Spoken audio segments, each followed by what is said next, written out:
warmikichista wañuchichis, allinta achiymunaykichispa. Fil yachaykunata kawsay.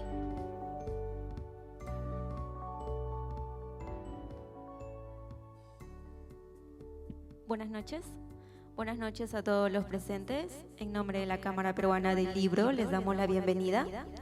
Esta noche en mesa nos acompañan Armando Bartra y Gustavo Rodríguez Elisa Raraz para la presentación del libro Los nuevos herederos de Zapata de Armando Bartra. Vamos a recibir con aplausos a nuestros ponentes. Adelante.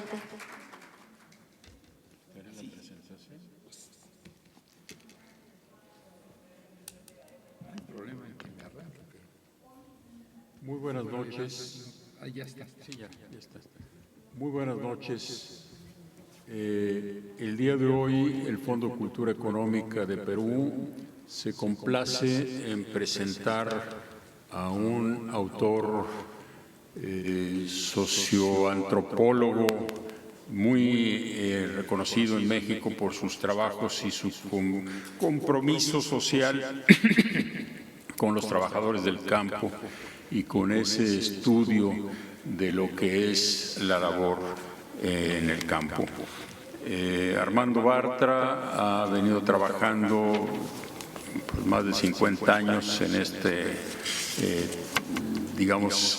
campo de la antropología social del campo y creo que es uno de los autores pues, más reconocidos para hablar de la problemática que se tiene en lo que es un proceso derivado de la Revolución Mexicana de 1917 y que culminó con un sistema político que nos llevó a un control férreo de corporativismo y que no excluyó tampoco a las gentes del campo. Sin embargo, pues las luchas por la reivindicación de las libertades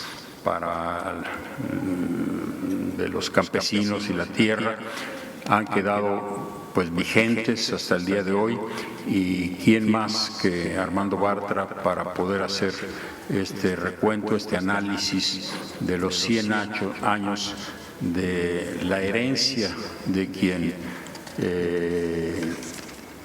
con su lema de la tierra es de quien la trabaja, Emiliano Zapata, dejó un legado muy importante.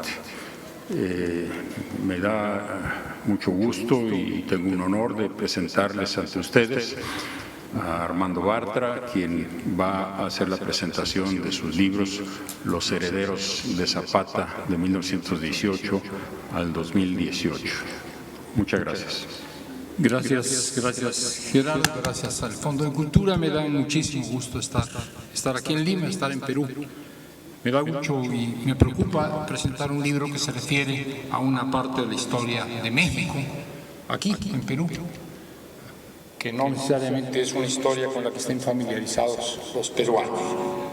Sin embargo, debo decirles, antes de entrar un poquito en materia y contarles de qué trata este libro aquí exhibido, Los nuevos herederos de Zapata, un siglo en la resistencia, 1918-2018. Antes de hablarles un poco del libro, decirles, y no es una manera de quedar bien, sino que es realmente verdad, que el enfoque de este libro y la decisión de escribir este libro tiene que ver también con la presencia de los campesinos en el continente todo, en particular en el subcontinente, en esta que José Martí llamó nuestra América y que yo creo que debiéramos seguir llamando nuestra América, la América Latina que incluye al Caribe.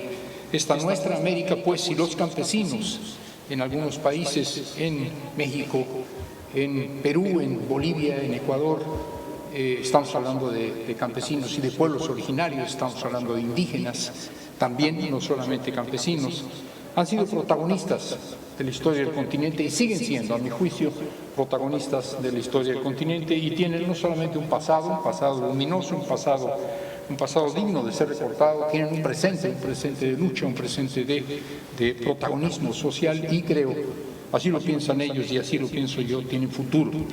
Y hay en este continente muchos hombres, muchas mujeres que han dado la vida en estas luchas campesinas a lo largo del siglo pasado y de lo que llevamos del siglo XX, pero también hay muchos que han reflexionado sobre estas luchas, además de participar en ellas.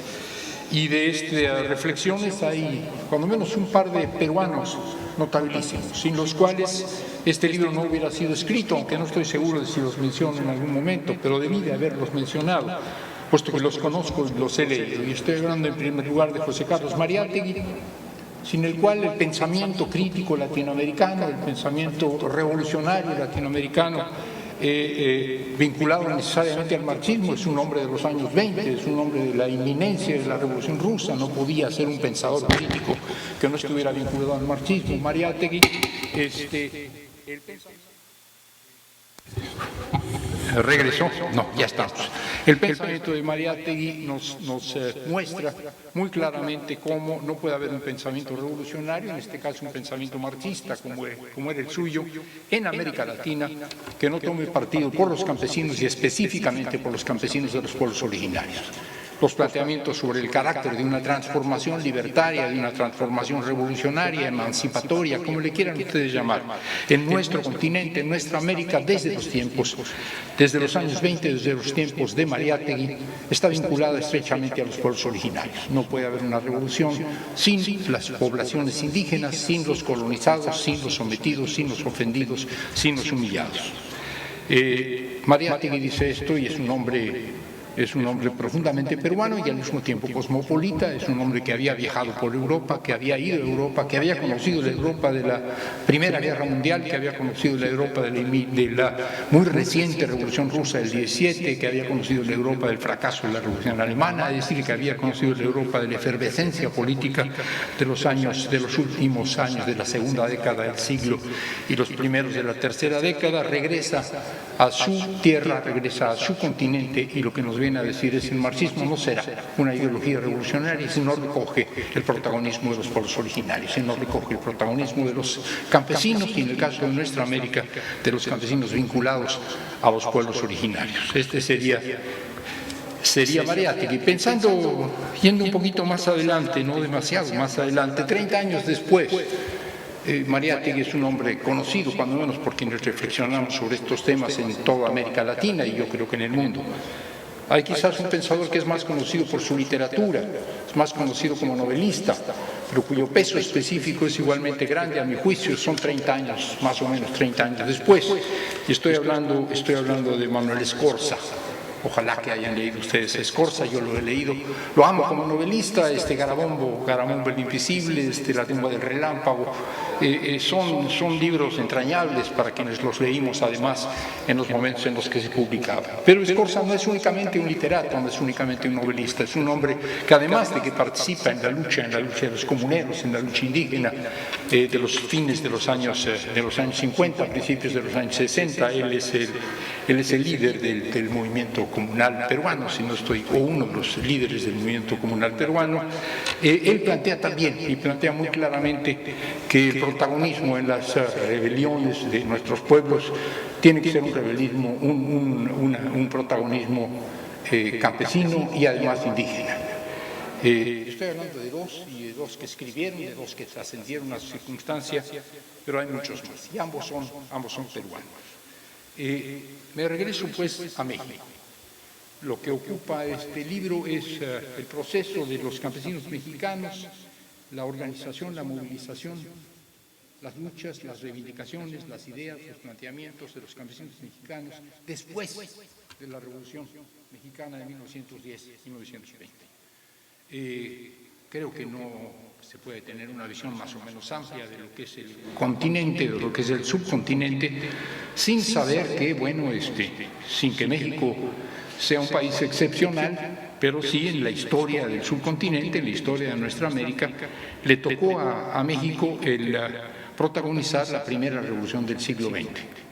No la Revolución Rusa, no la Revolución del 17, sino 7 años antes, en 1910, estalla en México la Revolución Mexicana, la Revolución de 1910, que dura hasta 1917-1920. La segunda gran revolución del siglo es la Revolución Rusa, la primera gran revolución del siglo es la Revolución Mexicana. Es una revolución de este continente y es igual que la Revolución Rusa, igual que todas las revoluciones, igual que los procesos revolucionarios en la India, igual que los procesos revolucionarios en todas partes, una revolución protagonizada mayoritariamente por gente del campo, mayoritariamente protagonizada por campesinos.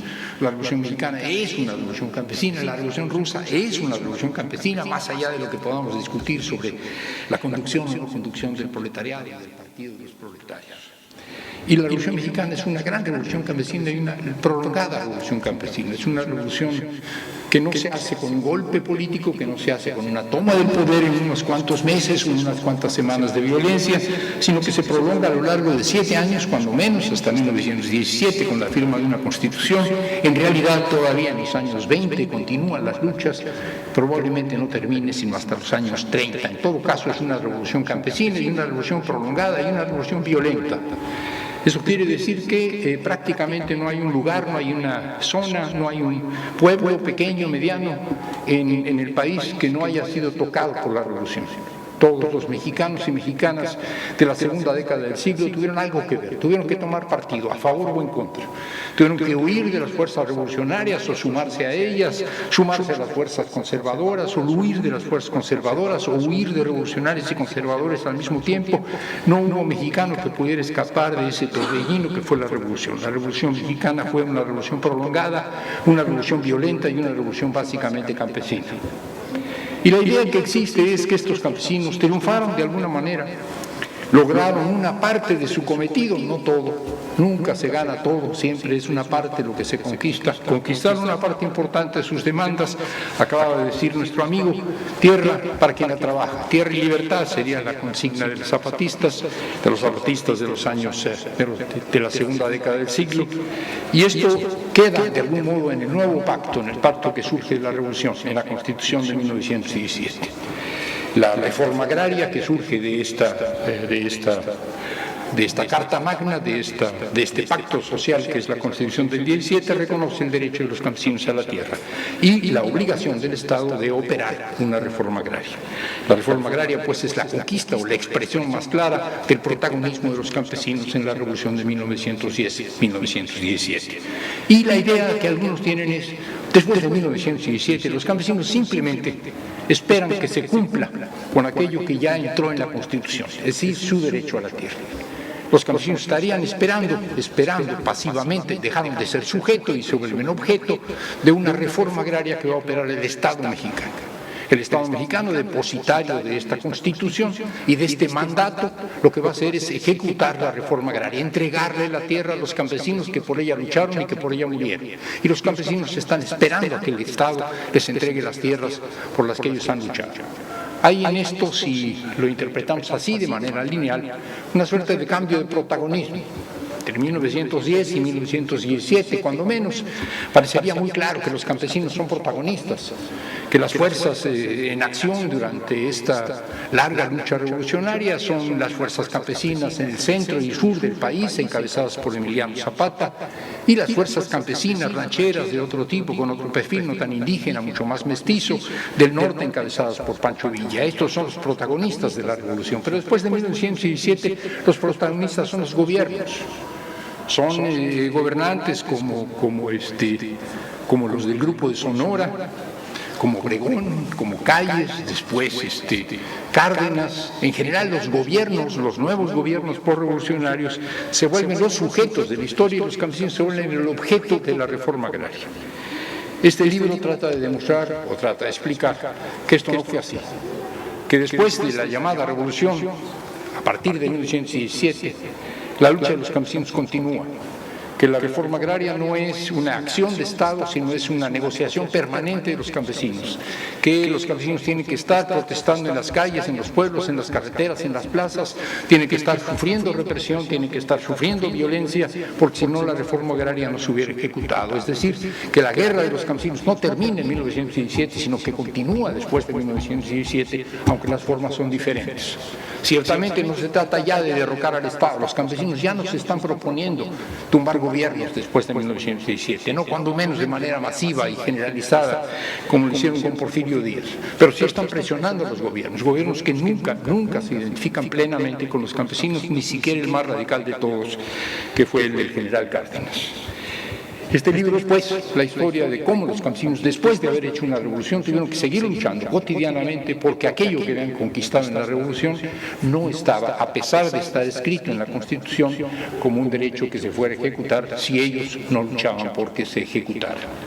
Y creo que esta historia tiene que ver con América Latina, tiene que ver con el resto de este continente, por múltiples razones. Estaba yo pensando ayer, ahora, sabía yo que iba a venir a Perú, después voy a estar en Bolivia, y dije, bueno, ¿qué les dice esta historia de los campesinos mexicanos después de la Revolución Mexicana al resto de nuestro continente? México tuvo una revolución campesina en 1910, 1920, pero creo que aquí en Perú hubo una revolución, una suerte de insurrección o de rebelión generalizada de las comunidades, tanto de las comunidades de la parte alta, de la parte andina, como de las de la parte amazónica, como las de la costa, a fines de los años 20, principios de los años 60. No en la segunda década del siglo, pero sí hacia mediados del siglo.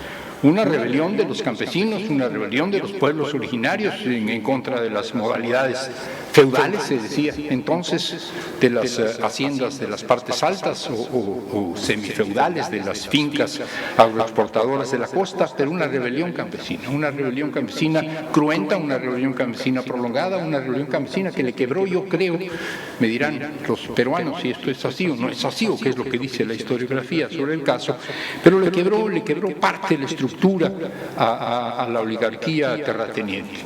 No hubiera sido el Perú que hoy es en términos de la propiedad territorial sin esta rebelión de los campesinos. O sea que los campesinos peruanos también hicieron una rebelión y una revolución. Igual que a fines de los años 40, principios de los años 50, en Bolivia hubo una rebelión también de los campesinos. Es decir, en este continente los campesinos han permanentemente luchado contra estas formas de apropiación de los territorios que habían sido ancestralmente de ellos. Y esta revolución campesina, yo diría revolución campesina peruana, como la revolución campesina un poco anterior en Bolivia, derivan en reformas agrarias más o menos radicales, pero en todos los casos, reformas agrarias que son una suerte de expropiación de las banderas de los campesinos por aquellos gobiernos que continúan después de la rebelión.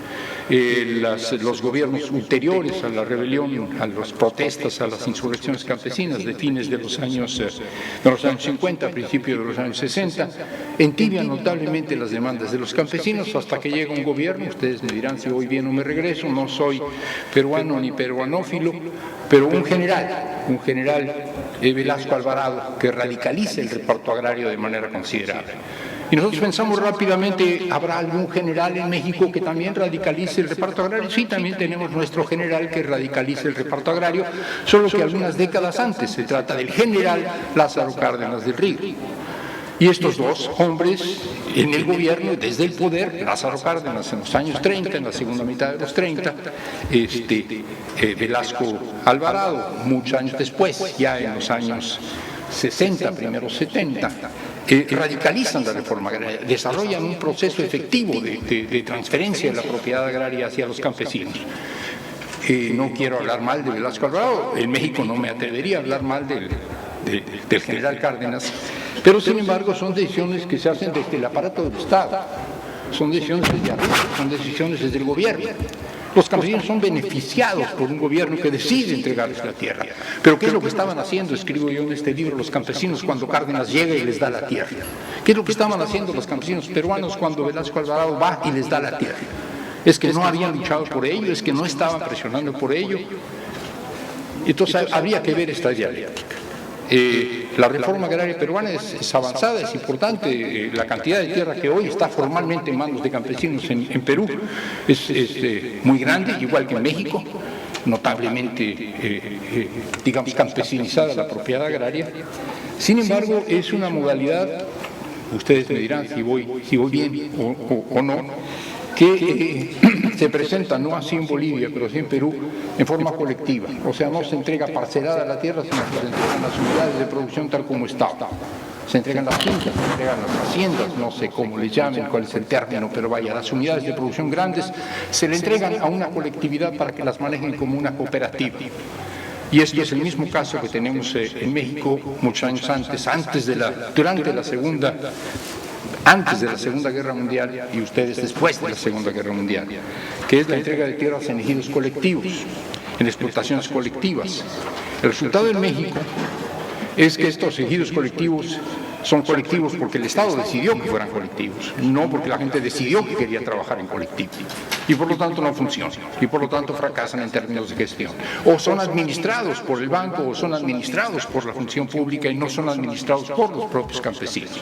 Lo poco que yo he leído de la historia de Perú es que algo parecido sucede con los proyectos colectivos del gobierno de Velasco Alvarado. Es decir, es una decisión desde arriba de que hay que funcionar en colectivo y esto a los campesinos no les resulta. Y así sucesivamente tenemos una serie de semejanzas y de diferencias que habría que tomar en cuenta. Ustedes tienen en años mucho más recientes, igual que nosotros tenemos en años recientes, procesos de contrarreforma agraria, procesos de llevar hacia atrás este reparto agrario que se había operado en el caso de Perú. Fines de los 50, más bien en los 60, en el caso de México en los 20 y en los 30, que serían las contrarreformas agrarias, en el caso de México, de Carlos Salinas, el neoliberalismo, y en el caso de Perú, entiendo yo que el gobierno de Fujimori. En todos los casos hay contrarreformas agrarias. Y hay cambios en la lucha, y hay cambios en la dinámica. Creo que hoy en México, cuando menos, estaríamos hablando no tanto de una lucha por la tierra, aunque sigue vigente, pero de una defensa de los territorios. Parecía que la amenaza hoy mayor, cuando menos en México y en una parte del continente, es la amenaza de los grandes proyectos extractivos, de las mineras de grandes dimensiones. Estábamos comentando con el amigo hace un rato la presencia aquí de un señor minero importante de México, que es el señor Larrea, que ha provocado desastres ambientales terribles en nuestro país y parece que va a seguirlos provocando en el resto del continente si lo dejamos. Y el señor Larrea está ya operando en un país como Perú.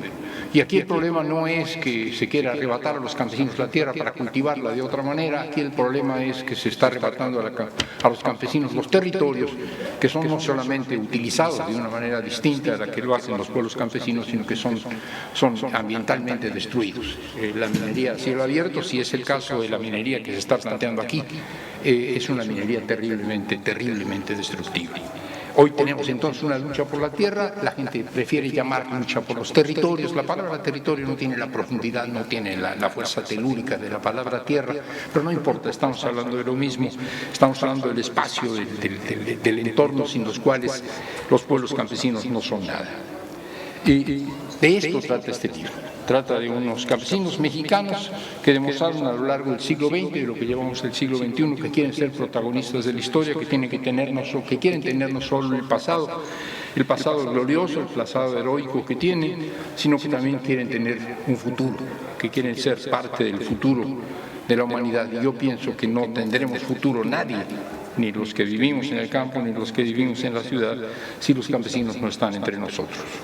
Quería contarles, y con eso ir terminando para que pudiéramos tener algún diálogo, algunas de las razones por las que uno escribe este libro. Este libro no fue escrito de una sentada, no es un libro académico, no es un libro que yo me propuse escribir hace 10 o hace 8 años y lo termino en 2 o 3 años y lo publico.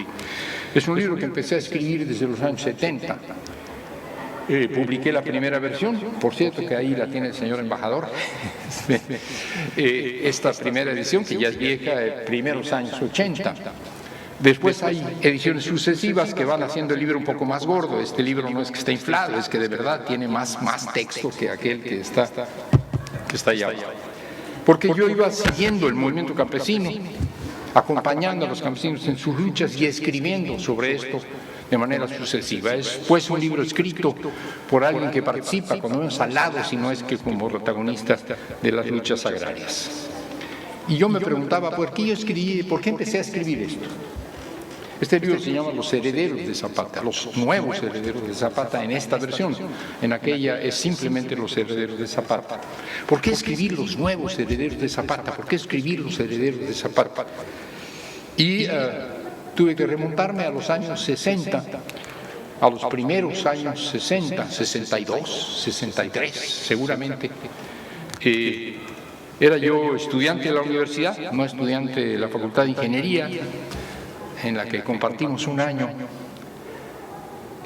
sino de la Facultad de Filosofía. Yo estudiaba Filosofía en 1962 en la Universidad Nacional de México. Y tenía yo amigos que eran o habían sido estudiantes de Filosofía. Alguno quizás habrá la fortuna de que algún peruano conozca a estos importantes intelectuales de la historia de México. Carlos Monsiváis, un hombre que escribió sobre cultura popular muchísimo, ya muerto, que era muy buen amigo mío. En esos años éramos uña y mugre, éramos íntimos. Y otro notabilísimo escritor, que fue, porque también acaba de morir, Sergio Pitol.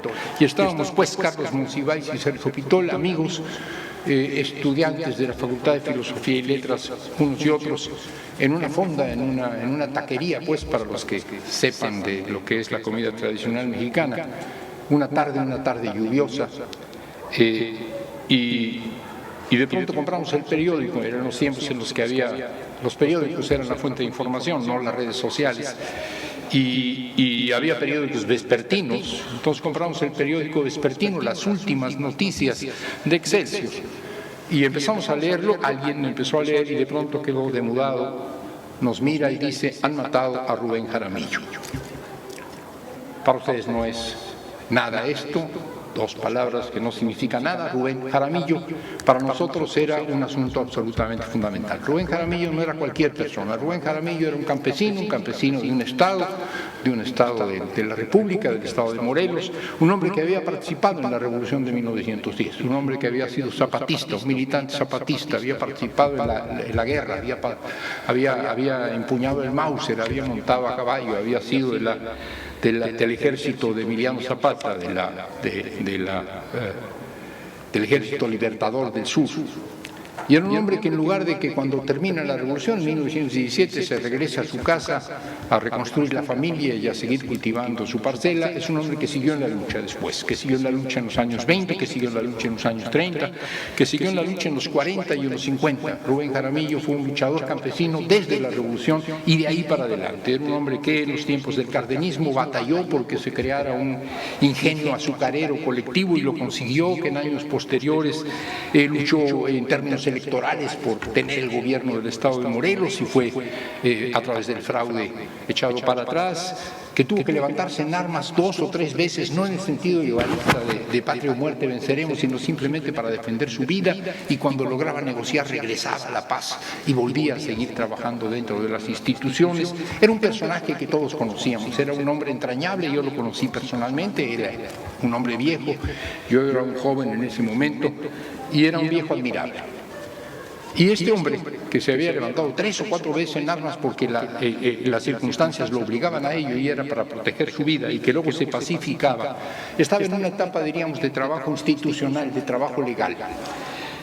El gobierno de entonces era el gobierno de López Mateos, era el presidente de la República, le había dicho a Rubén Jaramillo: te damos garantías, el gobierno te va a proteger, el gobierno no te va a acosar, no te va a presionar, no te va a encarcelar, puedes seguir haciendo tu trabajo con plena libertad, yo, presidente de la República, te lo garantizo. Y en este acuerdo entre el líder campesino, el líder revolucionario y el presidente de la República se dieron un abrazo, y ese abrazo salió en todos los periódicos. Algunos meses después leíamos: Carlos Monsiváis, Sergio Pitol y yo han asesinado a Rubén Jaramillo. ¿Y quién mató a Rubén Jaramillo? El ejército mexicano. El ejército que encabezaba el mismo presidente de la República, López Mateos, que le había dado el abrazo a Rubén Jaramillo. el hombre que había abrazado a Rubén Jaramillo le había mandado matar, habían matado a Rubén Jaramillo, lo había matado el ejército en Xochicalco, en unas ruinas arqueológicas cercanas a la Ciudad de México. Pero no solo habían matado a Rubén Jaramillo, habían matado a su mujer que estaba embarazada, habían matado a sus hijos, habían matado a toda la familia, a la mujer, a los hijos y a Rubén. El ejército mexicano, el ejército encabezado por el hombre que había abrazado a Rubén Jaramillo unos meses antes. Y Rubén Jaramillo era un heredero de Zapata, era el continuador de la lucha de Zapata, era el hombre que en tiempos de paz, en tiempos de institucionalidad, trataba de llevar adelante las causas campesinas.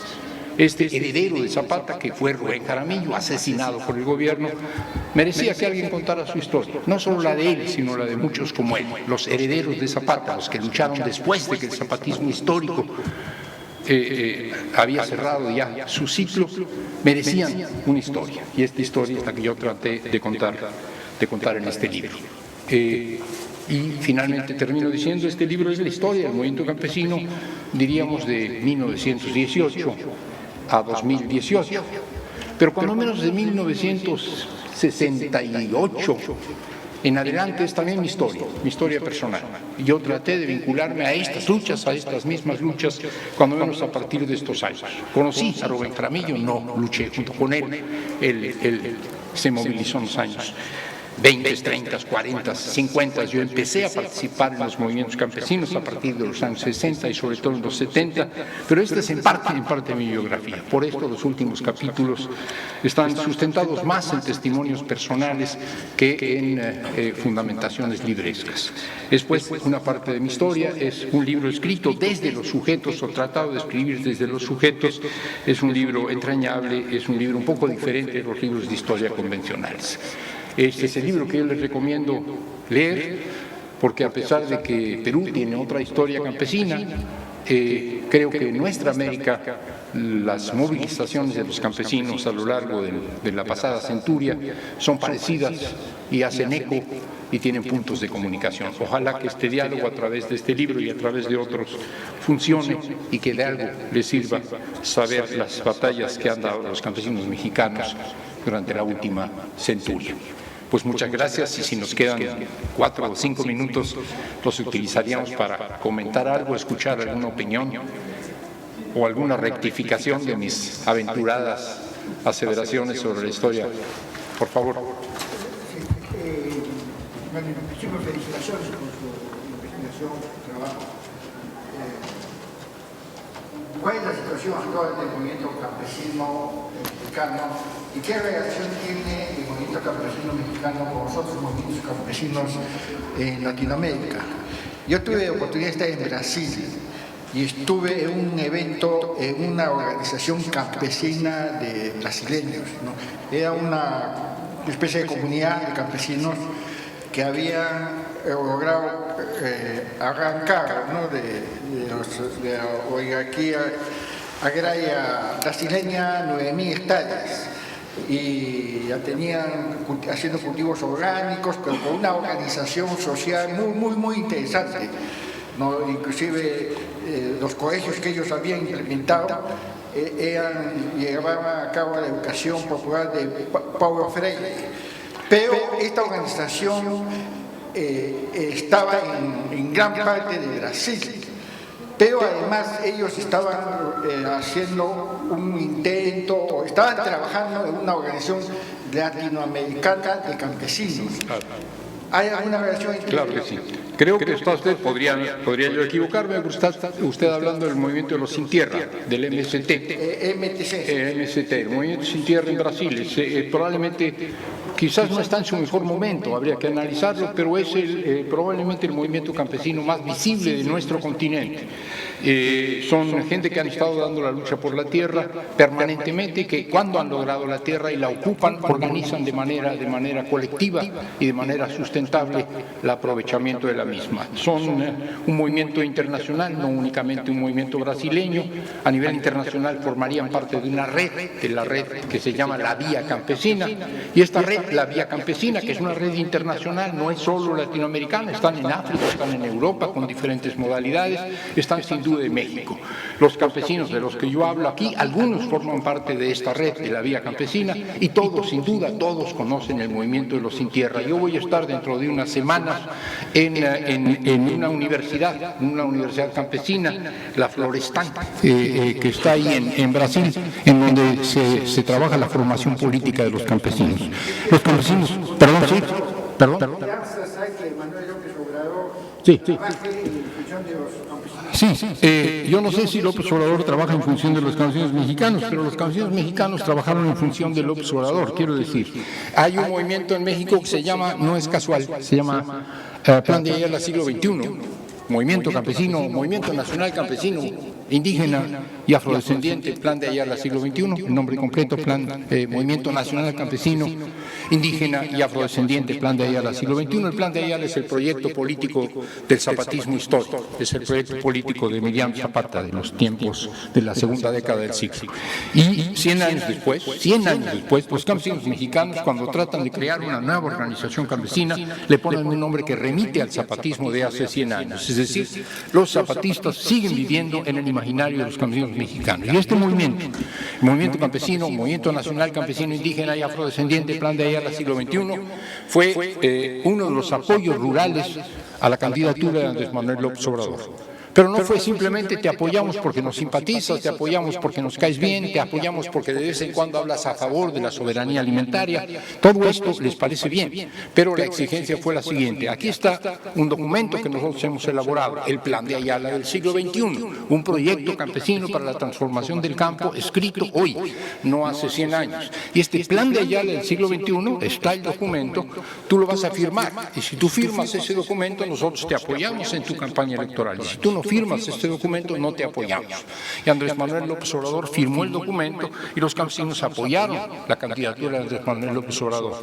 Por primera vez en la historia de nuestro país, de México ahora sí, por primera vez en la historia de nuestro país, un partido diferente, el Partido Revolucionario Institucional, que había gobernado hasta hace poco, pudo ganar en el campo. En el campo ganaba el Partido Revolucionario Institucional porque los campesinos estaban controlados clientelarmente por este partido. Por primera vez los campesinos no votaron por el Partido Revolucionario Institucional, sino por López Obrador. Que López Obrador le va a cumplir a los campesinos o no le va a cumplir a los campesinos, no lo sabemos. Pero que los campesinos están atentos a la política que para el campo desarrolla este nuevo gobierno, esto sin duda. Y esto es algo que está en el aire todavía. Sin embargo, hay una firma. Andrés Manuel López Obrador firmó el documento Plan de Ayala Siglo XXI. Lo firmó en Jerez, Zacatecas, y yo estaba presente. Yo vi que lo firmó, me consta que lo firmó. Y si no lo cumple, se lo iremos a reclamar. ¿Algo más? Sí.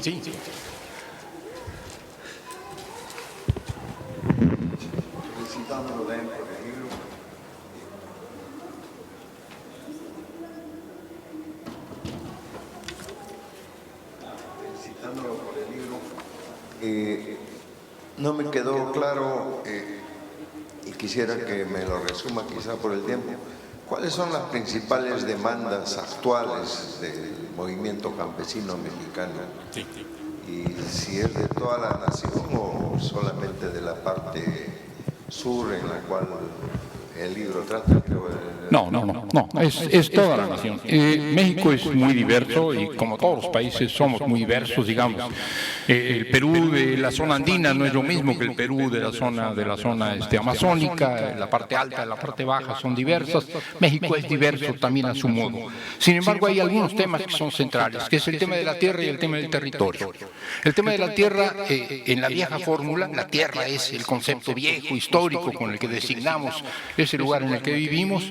Es una reivindicación que tiene que ver con el hecho de que está tratando de echarse para atrás la reforma agraria mexicana que le concede a los campesinos mexicanos a través de una modalidad de la tenencia que es el ejido, que le concede la mayor parte de la tierra de nuestro país. La mayor parte de la tierra agrícola mexicana está en manos de campesinos, en manos de ejidatarios por obra de la reforma agraria.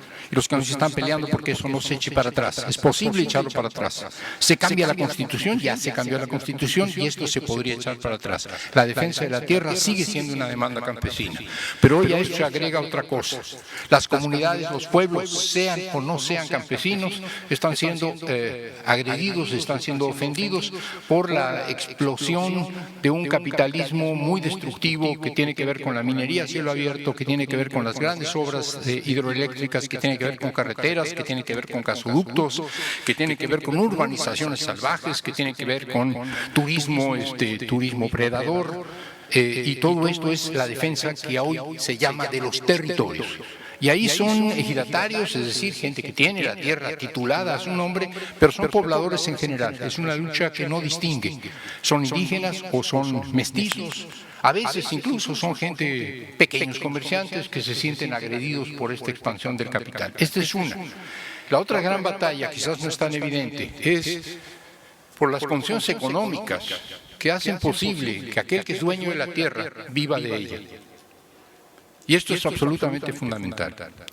No es posible que la gente defienda la tierra, no es posible que la gente defienda el territorio, no es posible que la gente defienda el pueblo en el que vive, si no puede vivir dignamente de aprovechar esta tierra, si no puede cultivarla y vivir de cultivarla, si los precios no sirven para que el campesino pueda seguir produciendo, si el control de la agricultura por contrato lo tiene arruinado, si el uso de un paquete tecnológico destructivo hace que pierda la fertilidad de los suelos, si la destrucción del medio ambiente no le impide cultivar, si los hombres y las mujeres del campo no pueden vivir de cultivar la tierra, no van a defender la tierra.